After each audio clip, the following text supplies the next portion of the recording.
What's up everyone, my name is Cam, I'm a certified dog nutritionist, founder of the Dog Nutritionist, and this is my dog food review of Royal Canin gastrointestinal, both the wet and the dry and the wet formulas. In this dog food review, I will be running through the common causes of digestive issues in dogs, and then we're going to look at the ingredients to see if they are working to address those causes.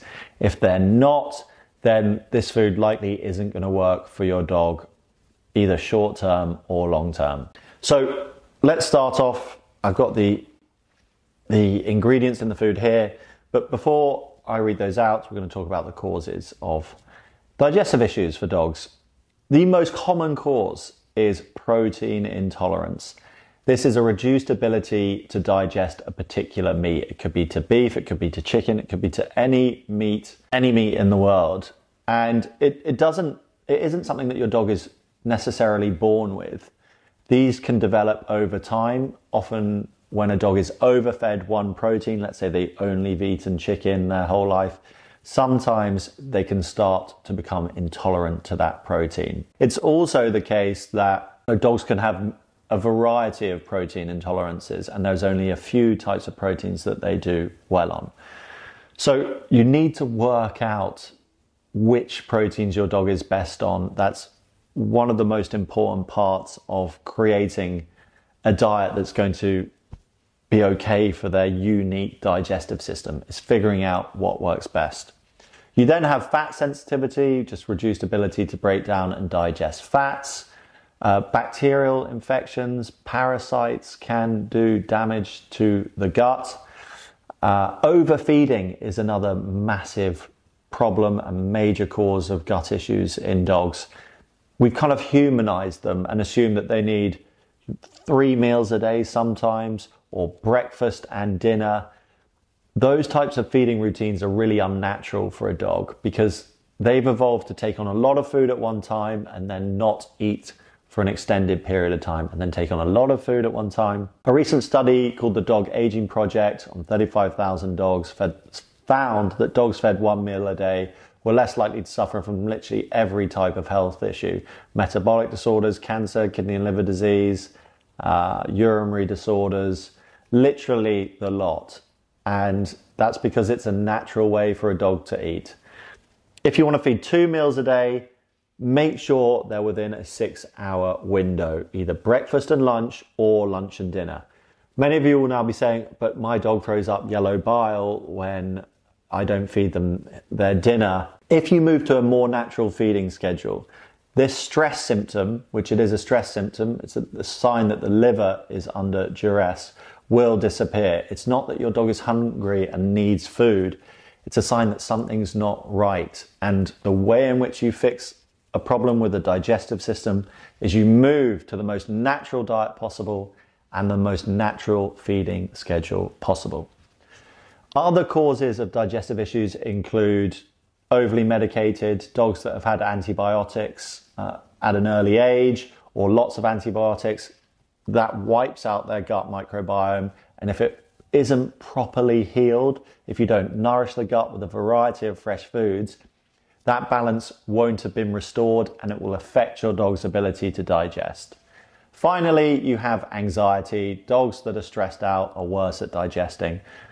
Cortisol release reduces a dog's ability to break down and digest food. So managing anxiety is a big part of figuring out a diet that isn't going to be exploding out of the other end. Okay, so now we're going to look at the foods, the ingredients in the food, and work out if they're addressing those causes. In the dry food, you have dehydrated poultry protein, rice, animal fats, wheat, gluten, maize gluten, hydrolyzed poultry liver, egg powder, beet pulp. So for a start, we're trying to identify individual ingredients that work for your dog, individual meats, and there could be any number of different protein sources in here. Poultry protein, that's any bird. Animal fats, that's any animal. Whilst it's not a protein source, dogs can still react to different animal fats. egg powder, fish oil. It's just, there's too much variety for you to be sure of what's going in, what works and what doesn't. In terms of fat sensitivity, I mean, it's probably a low-fat diet, but it's too high in carbohydrates. Dogs are less evolved than us humans to digest carbohydrates. It puts stress on their gut. And so whilst this may have some sort of short-term stabilizing effect on your dog, long-term it's all going to catch up. The fact that it's so unnatural, it's not made of fresh foods, the balance of protein, fats and carbs is not right, that means it's not addressing the causes of digestive issues. Okay, so then we have the wet food. Pork byproducts, poultry byproducts, salmon, rice, sunflower oil, refined, blood pork products, powder cellulose.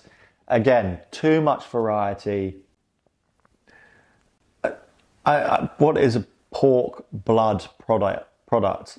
I don't know what that is, but it sounds pretty nasty. Powder cellulose, dogs should not be eating that. Dried beet pulp, fish oil, yeast. Again, it's not nourishing your dog appropriately or in a natural method. And if there's a problem with digestion, you move back to what is most natural for a dog to consume, what is most in line with their digestive system. You use ingredients that work for them, and you change the feeding routine to put minimal stress on the gut as a whole. If you're interested in doing that, please get the digestion recipe ebook, which will help you identify a diet that works for your dog.